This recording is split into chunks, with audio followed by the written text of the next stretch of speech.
views expressed on this program are those of the hosts, guests, and callers, and are not necessarily those of this station, its management, or other advertisers. You're listening to Transformation Talk Radio.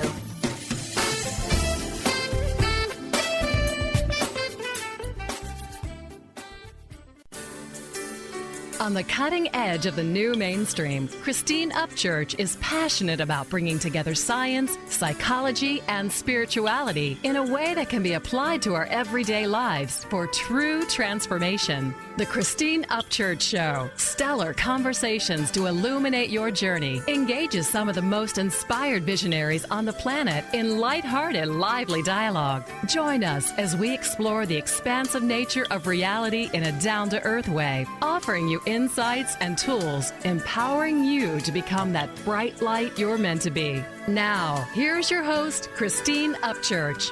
Hello, everybody. Welcome to the Christine Upchurch Show, where we have stellar conversations to illuminate your journey. I'm talking to you today from KKNW AM 1150 here in the Seattle area at Hubbard Radio. You might be listening somewhere in Connecticut, New York, or Rhode Island on WBLQ AM 1230, somewhere across the United States on cable radio network through your televisions, or perhaps anywhere around the world. And I know we have listeners from all those various corners of the world, far, far away, on Transformation Talk Radio. But wherever you're listening from today, I'm so glad you're joining us because we are going to have a deep and very important discussion.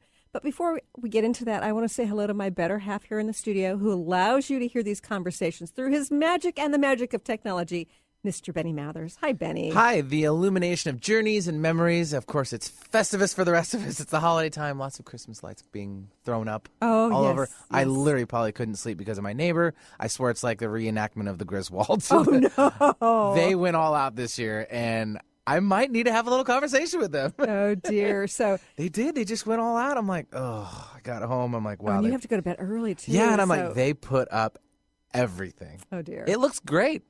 But they might need to turn them off at night. Yeah. Some of us need a little beauty sleep.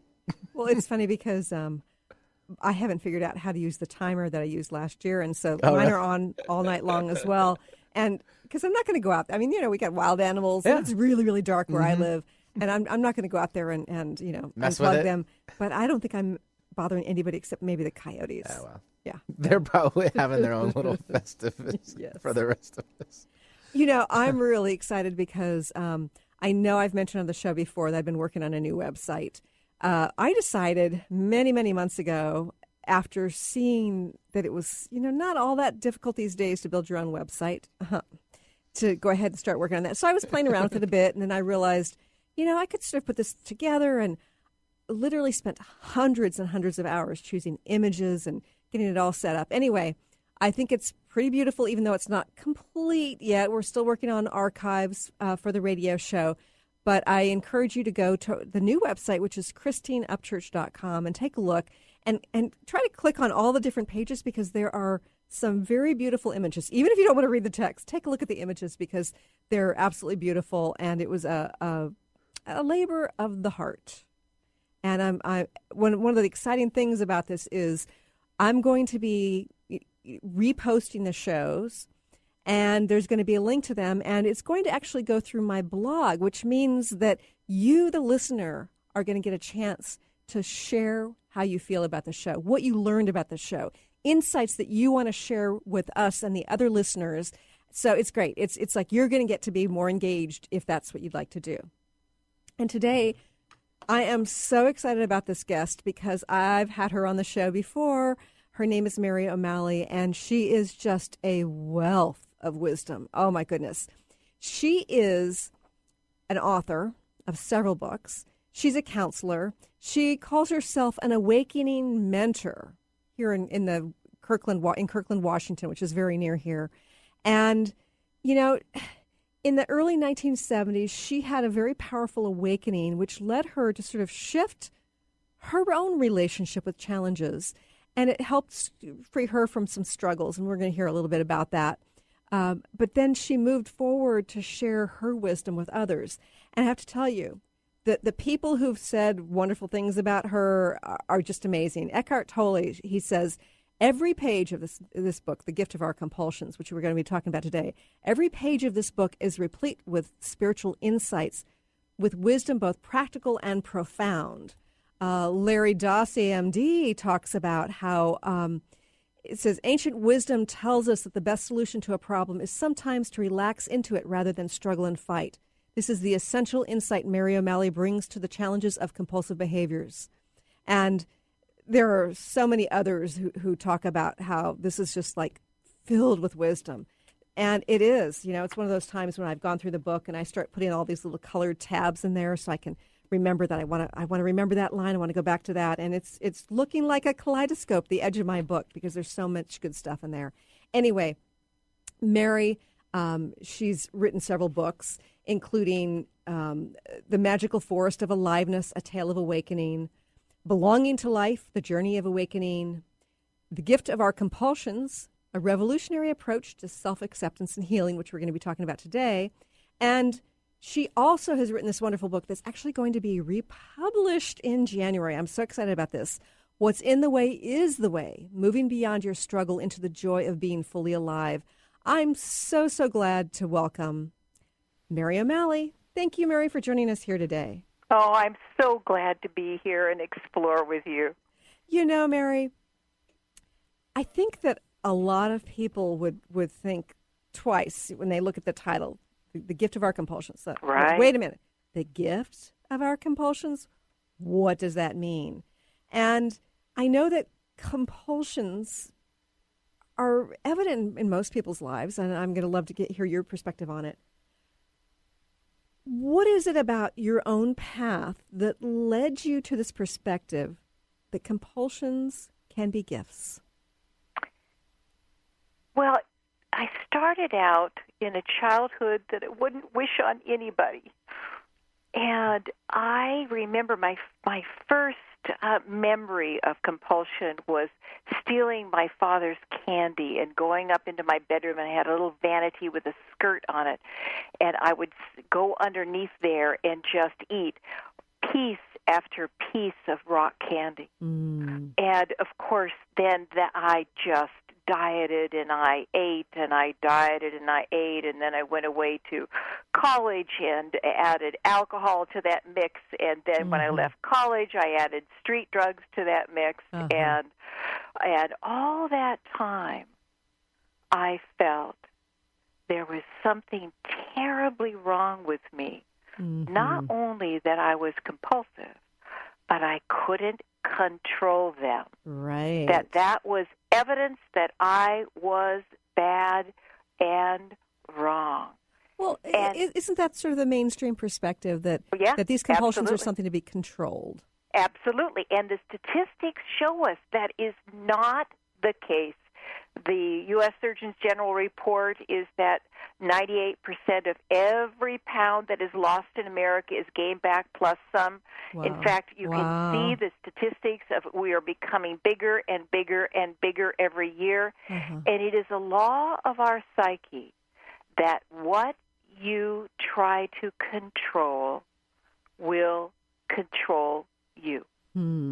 So there the other way we can say it is what you resist persists. So it wasn't until many years later that this little tiny glimmer began to happen inside of me that maybe, just maybe, I wasn't this weak-willed ninny. For heaven's sakes, I went once a month without food, because I was going to control, this overeater. And, of course, as soon as I started eating, I just couldn't stop eating, after that month. And I tried it for 2 weeks, 2 more times. And it began to kind of, light dawns on Marblehead here, that just maybe that it wasn't that I was a weak-willed ninny. It was that controlling my compulsions isn't where the healing is. In fact, if you watch it, and when I say this to most people, they agree, if you muscle one compulsion down to the ground, another one will take over. Right. And the interesting question is why? Right. And I know that it's well known that at Alcoholics Anonymous, the meetings, lots of people drink plenty of coffee and eat sweets, and it's almost smoke like cigarettes. and smoke cigarettes. So they've actually, they're either incredibly compulsive all the way around, or they've shifted some of their compulsions. And so, if it's not about control, what's it about? Well, let's lay down the first step here. How can I possibly call it the gift of our compulsions? Mm-hmm. And the first thing is that each one of us, in my world, this seems to be a schoolroom, this earth. And it seems that we all come on and take on some of the craziness. We absorb it from our parents, and they absorbed it from their parents, and, so on and so forth. And we're just so wide-eyed and innocent when we're very young. And then we're like these dry sponges. And I love to say that if our parents were vehemently arguing in a soundproof room down in the basement, we were up in the attic, we could feel it. Yes. And we just absorbed the insanity of unconsciousness, the fear, the not enoughness. Oh, my God, everybody has that. I don't care if you're very successful. Everybody has that. The anxiety of not doing life good enough or right enough, the loneliness, the despair. And all of these were very major feelings that moved through us when we were young. And usually, it's by the time we're almost like preteen, we learn how to manage these feelings through turning away from ourselves through our compulsion. Yes. And that's the numbing aspect of it. And I have worked with people for over 30 years now, and it's just so evident to me that so many of us needed the survival system of our compulsions. And compulsions can be anything from, heroin to picking your fingernails to staying overly busy to being on the computer all the time or texting all the time. If you really get a sense that a compulsion, and it's an umbrella term, I use addiction underneath that, that it is really the moving away. It's turning away from ourselves. And we needed that when we were young. But now they can become a gift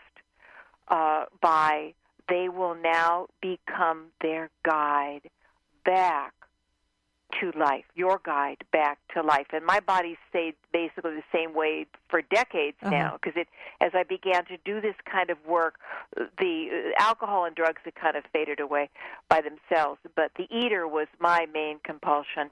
And the weight just started fading. There was no dieting or anything, and then my body found, the place that it wanted to be, and it stays there within a few pounds because I have befriended my overeater. Yeah, and we want to hear lots more about your own experience and your advice for all of us, and because I think that probably on some level we all have at least one compulsion or another.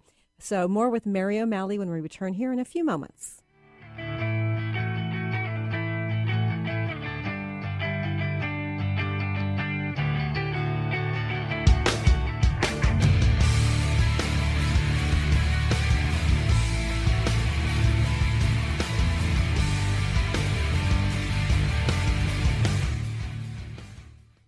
Serenity Bliss Holistic Spa is a complete approach to wellness. Serenity Bliss offers integrated therapies for whole body health, from facials to massage, from laser skin treatments to herbal wellness, from chiropractic care to energy healing. We work with teens who want to put their best face forward, adults of all ages who want to maintain that youthful glow, and anyone who wants to enjoy vibrant well-being head to toe. Serenity Bliss Holistic Spa is bringing the European approach to restoring natural beauty and wellness here to the Seattle area. Located on the east side off the beaten path, yet just minutes from the freeway. If you'd like to experience the joy of relaxation, skincare excellence, and total wellness, then come experience your Serenity Bliss. To learn more or to schedule an appointment, visit SerenityBlissHolisticSpa.com. That's SerenityBlissHolisticSpa.com. Or call 206-229-0086. On the cutting edge of the new mainstream, Christine Upchurch is passionate about bringing together science, psychology, and spirituality in a way that can be applied to our everyday lives for true transformation. The Christine Upchurch Show, stellar conversations to illuminate your journey, engages some of the most outstanding visionaries on the planet in lively dialogue to inspire you to become that bright light you're meant to be. Join Christine every Friday at 11 a.m. Pacific Time on KKNW, AM 1150, and Transformation Talk Radio. I'm Christine Upchurch, and this is a Stellar Reflections Minute. Years ago, when facing cancer, without any immediate treatment options, I sought healing by making various life changes. For a while, I followed a very restrictive diet. I often found myself obsessing about which foods were good and which ones were bad. Then one day, I realized I was consuming foods based on fear of not getting well. But I didn't want to make choices out of fear anymore. I decided it was far better for my immune system if I allowed myself to experience the joy that came from, say, eating frozen yogurt, than it was for me to ingest the fear that came from avoiding it. Now, instead of choosing healthy habits based on fear, I try to make choices because they feel right and ultimately bring me joy and ease. How many of your healthy habits are really based on fear? Please visit StellarReflections.com or call 425-999-9836. That's 425-999-9836. Called the Oprah of radio by her listeners, award-winning host Dr. Pat Baccili is blowing the doors off of traditional talk radio. Get ready for an energizing delivery and powerful interviews with leaders in the field of human potential. Dr. Pat's fresh, new perspective on living life full out has catapulted her show to the top of talk radio. Tune in and Dr. Pat will help you thrive instead of merely survive. Visit thedrpatshow.com. That's THEDRPatshow.com for listening times in your area.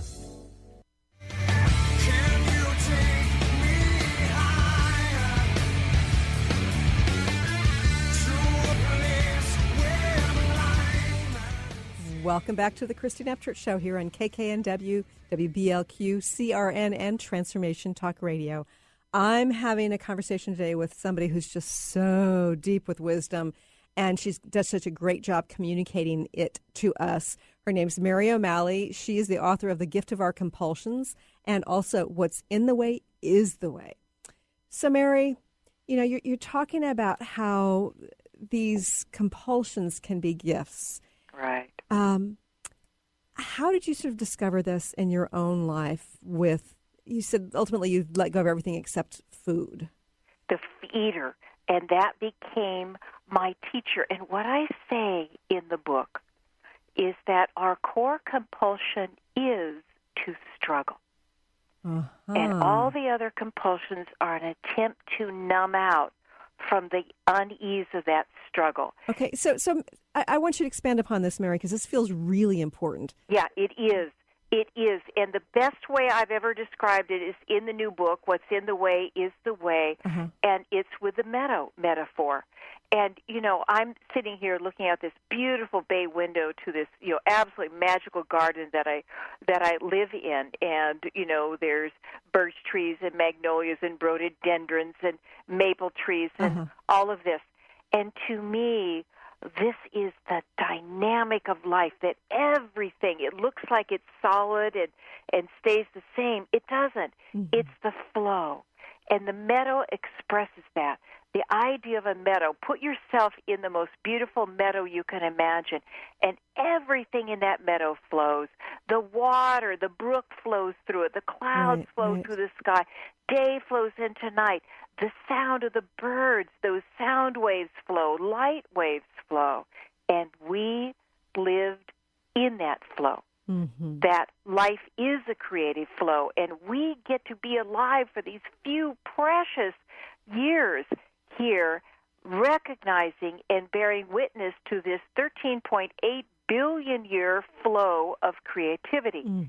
We knew that. We were connected to that. We were not separated from that when we were very, very young, because there was a time when there was no thoughts in our head. And then slowly, the clouds in the sky began to lower, and we took on what I call this conditioned self, or Eckhart Tolle calls the mind-made me, or what I call in What's in the Way, the storyteller.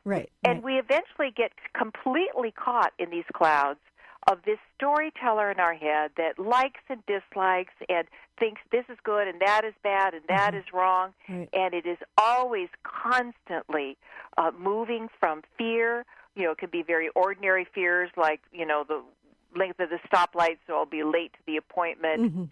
But we get caught in this cloud bank of fear that's glued together with judgment. And the most important thing about this metaphor is you've never left the meadow. Oh. Everything you long for, everything you truly are, is right here, right now. And we've tried for eons to get back. I must be in the now. And that becomes more struggle.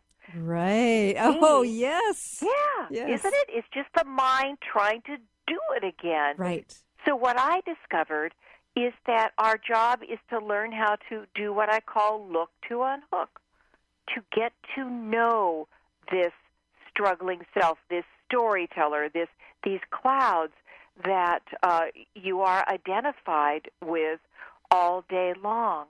And so compulsions are one of the most powerful places that you can not only see that you are going the opposite direction, you are trying to get away from life, right, and that only leads to more suffering, and also they will highlight when they come, they are there because they're trying to take care of something that is deep and vulnerable in this whole storyteller/cloud system. So And they're slowly and messengers surely, then. They're messengers. They're messengers. They're teachers. They're actually allies. And we make them into enemies. And it is so evident that when we try to control them, they, in turn, deeply control us. But they're not stronger than our curiosity. Okay. So how does curiosity fit into all of this if we begin to recognize that perhaps they are our allies? Right. Let me give an example. I think that would help, and then we can flesh it out. This happened on 9/11, and my eater had been calm for many years, and I keep a chocolate bar in my house at all times, so that the eater knows that if it needs something, I'm not going to deny it. Right, but right. most of the time, it just does fine. I maybe have a piece of chocolate, every once in a while. But when I'm interested in that chocolate bar, more than just a piece, there's something that needs me. So this morning, the phone starts ringing, and, my friends say, turn on the television, and there's the second airplane going into the second tower, people call, and clients come, and my group comes, and as soon as I close the door on the last person of the group, I had an absolutely insane, it was like a tidal wave, it was so huge, this kind of, I've got to get to the store, I've got to get to the store, I've got to get to the store. And that part just wanted to inhale, the whole grocery store. And so you've been taking care of other people all day. Exactly. Yes. Exactly. And I was not with myself. And so I made it all the way into where my purse was in the bedroom, and I made it all the way out to the door where I was going to open the door to my car. And curiosity kicked in and said, oh, wait, what's going on here? And the compulsive one says, don't give me any of that awakening stuff. I'm going to the store. Now, if I had said, no, we're not, who would have won? The compulsive. Hands down.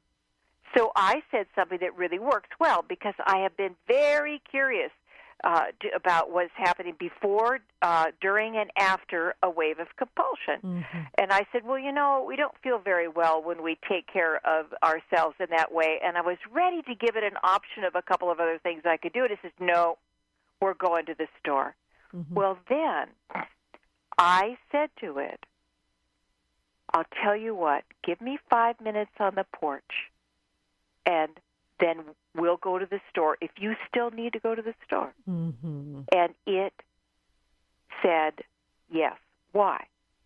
because I had created a healthy relationship with it. And it knew. It trusted me. Yeah. So you weren't resisting it. You weren't controlling it.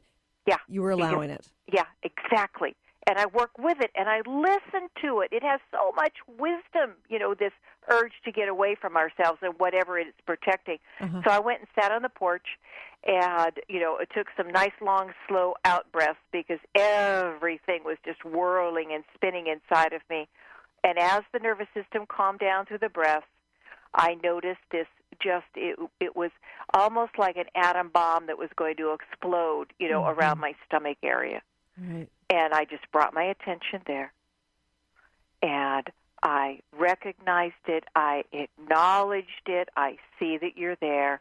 And as that got heard, tears they arose, and just oceans and oceans of tears for, all the children that lost their parents, for the people that died, for the world, even for the terrorists. And that took about 10 minutes. And at the 5-minute mark, the compulsive one didn't say, excuse me, you said we would go to the store, because it saw that I was taking care of what it was trying to take care of. It wanted to eat away this just very uncomfortable feeling. And as I met it and allowed it to move through me, like things used to do when we were very young, I did not have one scintilla of interest in going to the store. That's a beautiful story, and it really exemplifies how you were allowing that and helping to heal it. Yeah, and listening. Yes. And really listening. And curiosity is in all of my books because it's naturally who we are. Children were very curious. And then we got caught in the problem factory of our mind, and it really shut down our curiosity. And so what I am attempting to evoke out in the world with this radical book, The Gift of Our Compulsions, is people's curiosity. Because as they begin to listen, and I call it look to unhook, more and more you will see that compulsions never deliver what they promise. Oh, they make you feel good for the first glass of alcohol or, maybe the first donut of 6 donuts, but then they take us to ever-increasing pain. And we also begin to see that there's something that the compulsion is trying to take care of. We need to go to another quick break, but when we return, Mary, I'm going to want you to share some of the wonderful skills that you have laid out in your book so that we can actually apply this approach to allowing and healing what's behind the compulsive behavior. More with Mary O'Malley when we return here on the Christine Upchurch Show.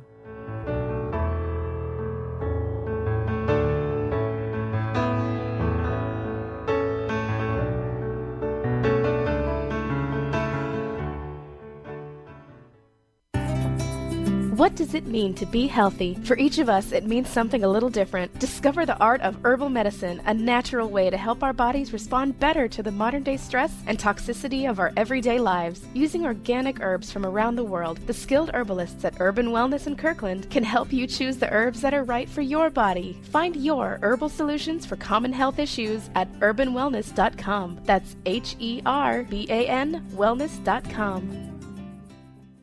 On the cutting edge of the new mainstream, Christine Upchurch is passionate about bringing together science, psychology, and spirituality in a way that can be applied to our everyday lives for true transformation. The Christine Upchurch Show, stellar conversations to illuminate your journey, engages some of the most outstanding visionaries on the planet in lively dialogue to inspire you to become that bright light you're meant to be. Join Christine every Friday at 11 a.m. Pacific Time on KKNW, AM 1150, and Transformation Talk Radio. How would you like increased health and vitality?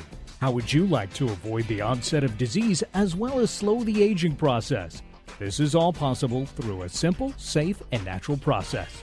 Every day we are either moving toward wellness or away from wellness. Hi, I'm Mary Jane Mack. I'd like to be your partner in achieving optimal health.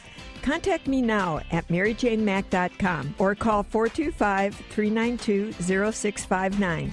Visit maryjanemack.com. This is Peggy Snow, practitioner at Stellar Reflections, with a Stellar Reflections Minute.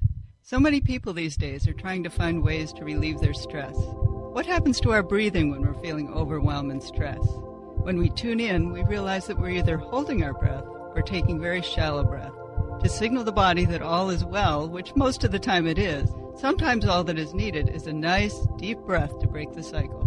First, exhale to get all the stale air out by engaging the abdominal muscles and blowing gently. Next, take a nice full breath in, feeling it fill your body all the way down to your hips. Release fully and enjoy the freedom of movement. Notice how your body feels. Do you feel refreshed? Calmness is only a breath away. This has been a Stellar Reflections Minute. For more information about what we offer at Stellar Reflections, visit us at stellarreflections.com or call 425-999-9836. That's 425-999-9836. What if we really didn't have to die to go to heaven? Are you curious about the afterlife or rebirth? The highly anticipated new book from author Dr. Susan Allison, You Don't Have to Die to Go to Heaven, is available now. Find out how to find guidance and healing in the spirit realms. Order the book today and put it on your must-read list for 2016. Visit drsusanallison.com to learn more.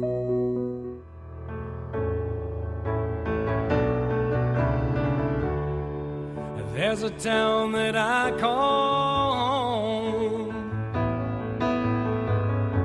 where all the streets are paved with soul.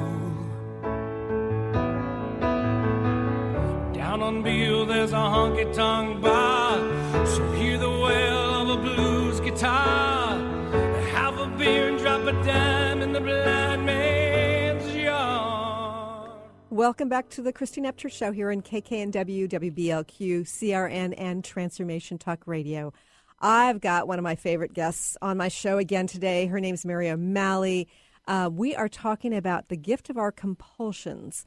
And, you know, Eckhart Tolle says wonderful things about her work, and it's just, there are all these people who are just giving it raves, and if it has any weight, I give it a rave as well.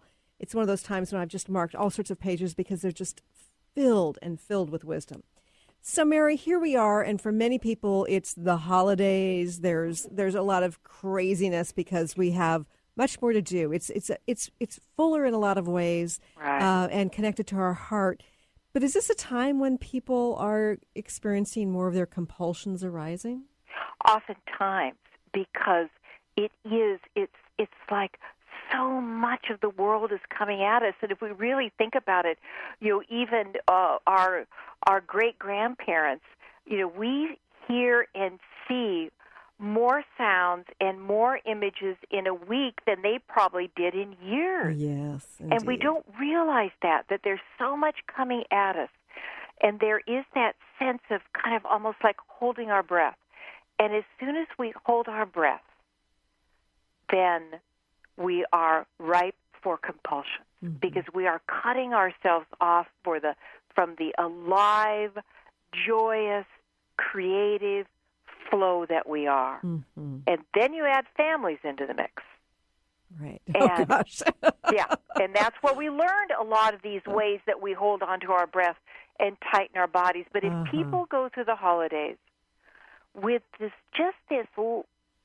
tiny, it looks like a tiny, but it really is a major shift, that your compulsions are not an enemy to be destroyed, and that when they come, they're trying to take care of something. Let's give an example. You're at the office business party, right? You know, and they have this whole spread of stuff, you know, and then they have this bar over here, okay, you know, and so here you are, if you're an overeater, that you're back to that, and you just find yourself, you say before you go, I'm not going to eat anything, and then you find yourself going and nibbling and trying to hide it from people, and then, you know, if alcohol is your way to turn away from yourself, you just find yourself going back to the bar over and over again, or, you know, if smoking, you find yourself slipping out to get a cigarette. And so if we really, truly know that it's a part of ourselves. Well, I like to say that compulsions are a lumbering beast with an IQ of 55 on automatic pilot. I love that. Yeah.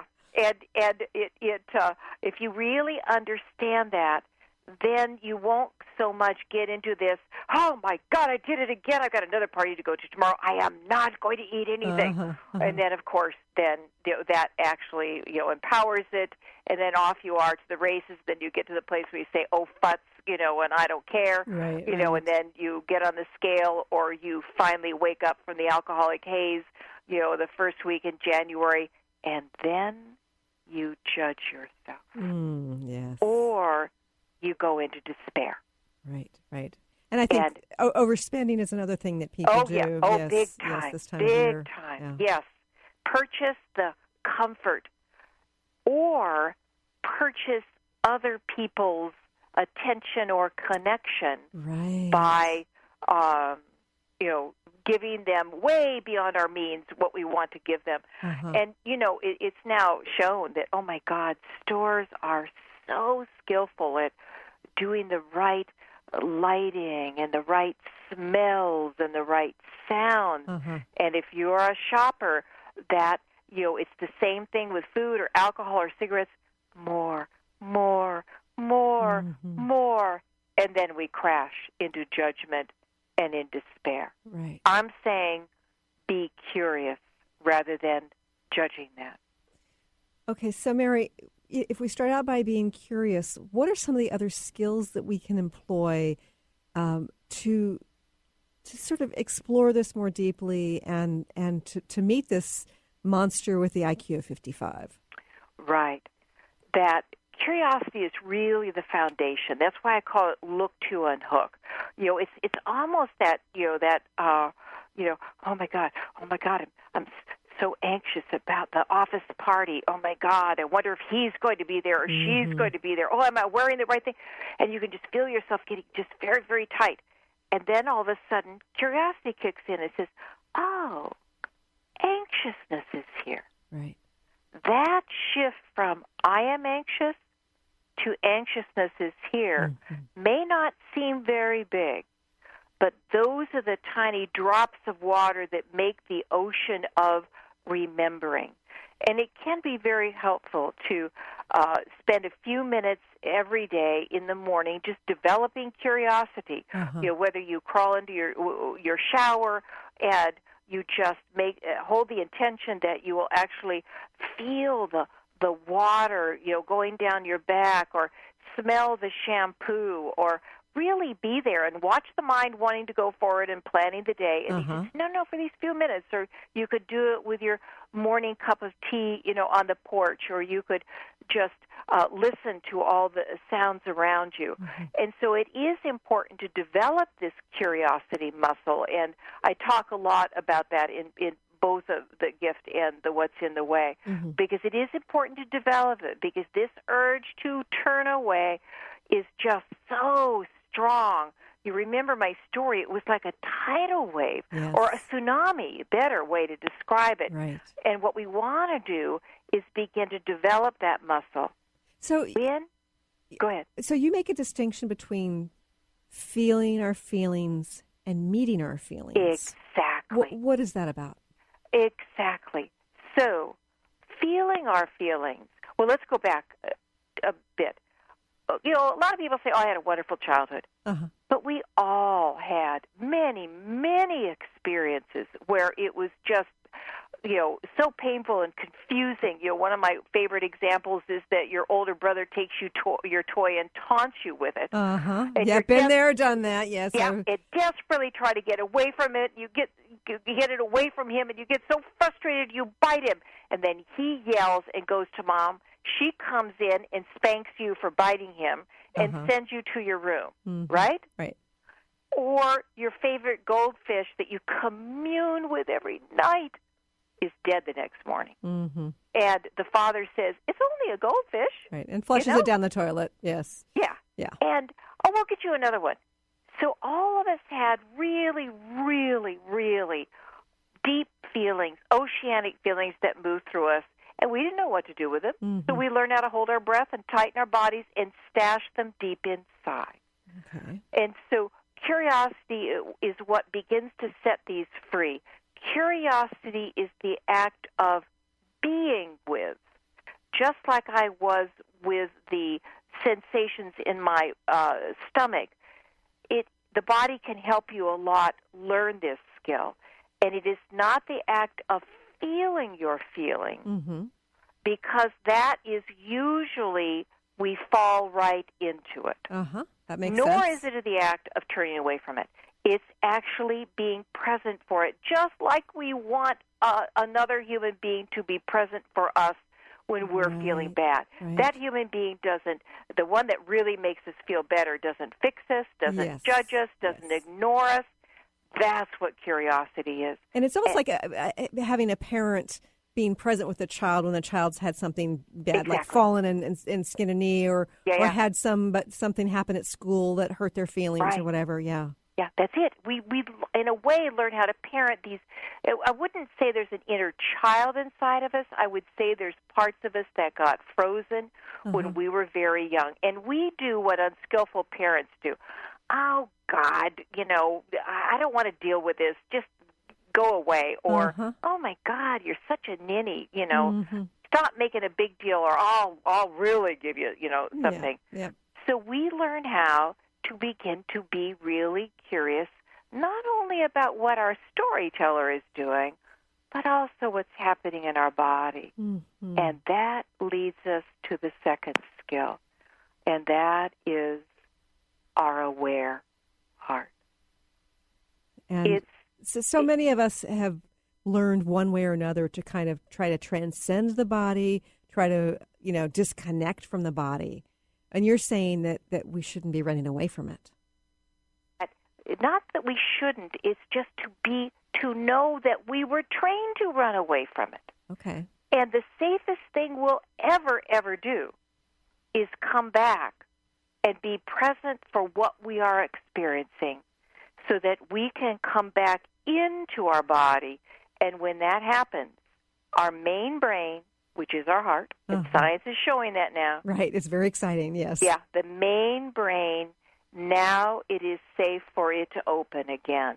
And when all these pieces that we had put out of our heart through fear, through shame, through disgust, now they are enfolded in our hearts again. And compulsions they lose a job, so to speak, and they go on vacation to Hawaii. And but they'll come back if you ever, are really in a very difficult place. But now they will be your teacher, your guide to meeting and setting free all this stuff we froze so long ago. So we're going to learn more skills from Mary about once we get from curiosity and in more into our bodies, and how we can actually turn these allies into our teachers and help us to heal. More with the wonderful Mary O'Malley when we return here in a few moments.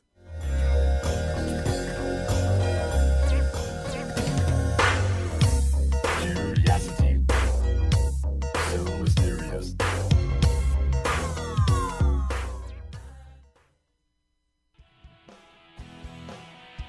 I'm Christine Upchurch, and this is a Stellar Reflections Minute. For centuries, spiritual traditions have talked about how humans have an energy field, or aura, surrounding them. Although skeptical scientists refuted this for decades, science is now beginning to catch up with spirituality. Scientists can actually measure light emanating from living beings, so they can measure the human aura, which in scientific terms is known as the biofield. Many medical practitioners around the world use an instrument to evaluate a patient's biofield for the purpose of diagnosing illness. They understand that imbalanced or insufficient light in a person's energy field indicates a physical or emotional problem. The good news? There are ways to balance and increase your light, resulting in greater well-being. For more information, please check out stellarreflections.com or call 425-999-9836. That's 425-999-9836. If you're one of the millions of Americans suffering from anxiety, you probably know how powerless and out of control this emotion can make you feel. This is why it is so important to remember that anxiety is created by your mind. which means that you can learn to use your mind to uncreate it. Hello, my name is Dr. Friedman Schaub. My award-winning book, The Fear and Anxiety Solution, provides you with a step-by-step breakthrough process to understand and resolve the root causes of your anxiety and build a solid foundation of confidence and inner peace. If you're ready to take your power back, visit thefearandanxietysolution.com. That's thefearandanxietysolution.com, or call 866-903-6463. That's 866-903-MIND. Have you been seeing numbers like 111 and 222 everywhere you go? Do you feel that the universe may be trying to get your attention, perhaps offering a message of some sort? As it turns out, numerical patterns and certain types of geometry form the very fabric of our reality, from cells under a microscope to the astronomy of our night sky. At Stellar Reflections, we offer special sessions which tap into these patterns, designed specifically to support you on your journey. The 111 and 222 activations are sessions activating new patterns in your energy field, which in turn can help you create new patterns in your life. After just one session with a practitioner, either in person or via distance, clients report gaining greater clarity, becoming more intuitive, and honoring their inner truth as they move forward in their lives. Curious about what these transformational sessions might do for you? Call 425-999-9836 or visit stellarreflections.com. That's stellarreflections.com.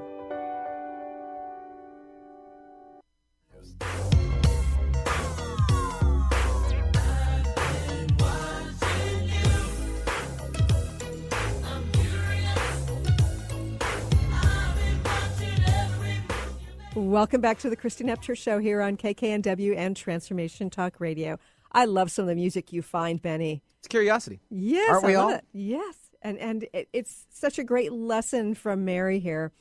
Okay, Mary, before I forget, I know we've got lots more to talk about, but we're in our last segment. I want to make sure people know how they can find their way to you. What's your website? Website, MaryO'Malley.com. Yeah.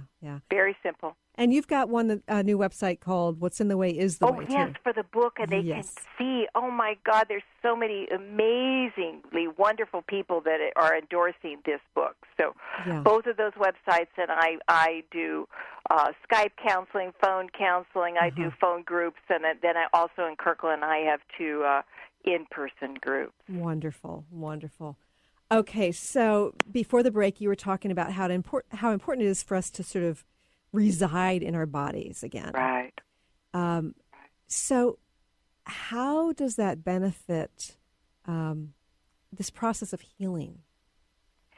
Well, it's so evident if you watch the evening news or even if you watch history.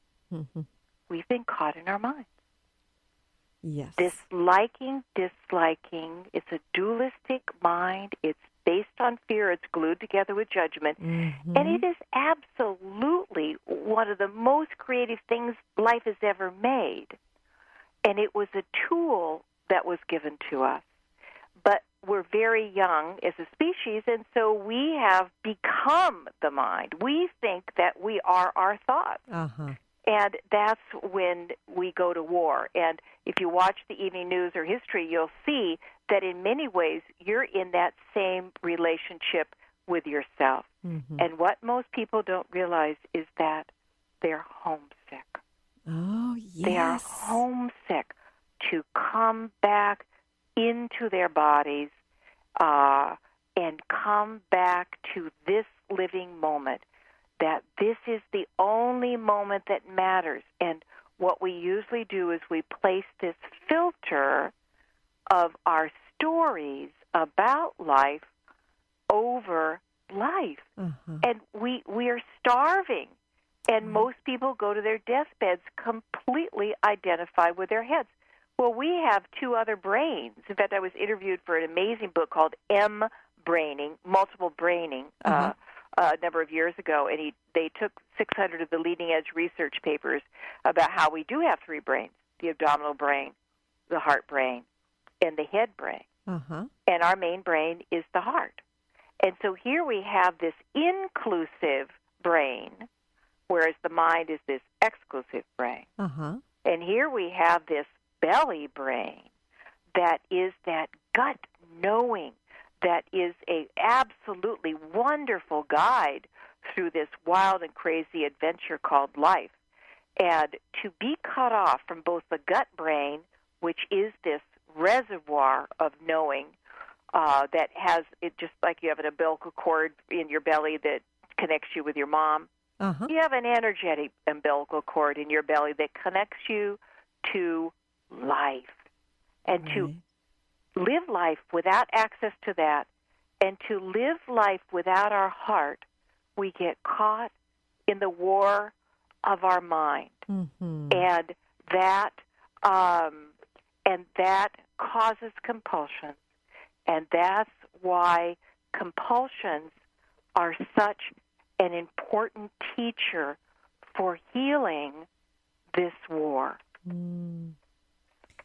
So, Mary, if we remain curious and we allow this compulsion to become our teacher, right? How is it possible for us to move forward in a way that, is it possible for us to move forward in a way where we don't have compulsions? What I was sharing with you in one of the breaks is that I keep a chocolate bar in my house at all times. Mm-hmm. And that's so the compulsive one knows I respect it. I love it. Yeah. I'm no longer wanting to control it because let me tell you, compulsive ones get very panicked when we try to control them. Okay. And but also so that it will signal to me. I live a very full life, and it will signal to me when I want more than one little piece of chocolate, there's something inside of me that needs me. Now, I have a family member that is, basically fighting for their life, and this has been going on all year long, and so the chocolate bar has been more interesting.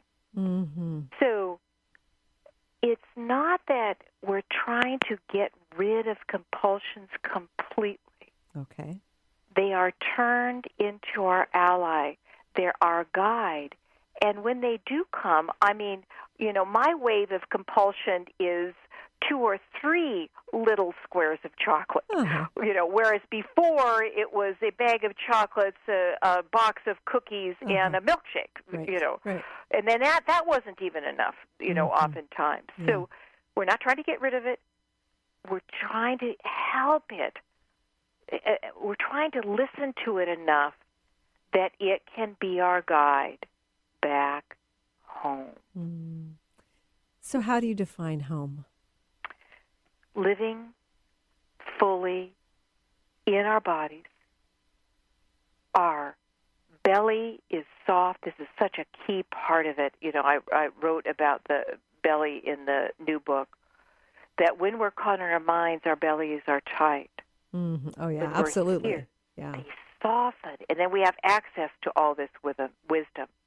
It's also having our hearts engaged, and that's not always about being kind and everything. The heart can be very, very fierce, but the heart isn't against anything. It's for. Oh, interesting way of putting it, Mary. I love that. Yeah. It's not just about the nice, No, no. It can be very, very fierce at times. And people kind of have a mushy idea of the heart, and it does love, and it does include, and it does honor and respect, but also, that can come from the heart too. Right. But when we have these two brains, then our poor little head brain that we've given it the task to be in charge of life, which it was never meant to do, can relax, and now it's engaged with life. And I'm not here all the time, but I'm here a hell of a lot more than I used to be. Right. And this is what we long for. We don't want to be on our deathbeds and say, what was that all about? Yeah. And a lot of people do. And so I think the Reader's Digest version of what I just said is it's discovering the safety of relaxing into life again and engaging with it to see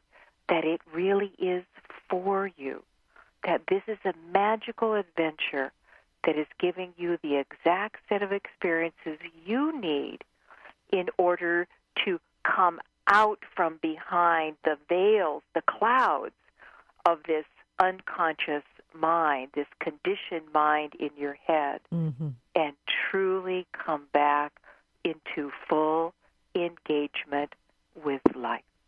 Beautifully said. And you know, Mary, our conversations always fly by. I truly enjoy connecting with you. I so enjoy the wisdom that you share as well, including in your books, The Gift of Our Compulsions, and the new one coming out, is getting re-released, What's in the Way is the Way. Thank you so much for joining us here today, Mary. No, you are welcome. It was wonderful. Okay, great. And thank you for joining us here today. And remember, there's going to be blog talk about this. It's not Blog Talk Radio, Transformation Talk Radio. But I'm going to be blogging about this, and you will have an opportunity to share on ChristineUpchurch.com. Thanks so much, everybody. Bye-bye. You've been listening to the Christine Upchurch Show, stellar conversations to illuminate your journey. Each week, this show engages some of the most outstanding visionaries on the planet in lively dialogue to inspire you to become that bright light you're meant to be. Join Christine every Friday at 11 a.m. Pacific Time on KKNW, AM 1150, and TransformationTalkRadio.com. For more information about the transformative healing work of Christine, visit www.stellarreflections.com. And for weekly topics, visit www.transformationtalkradio.com.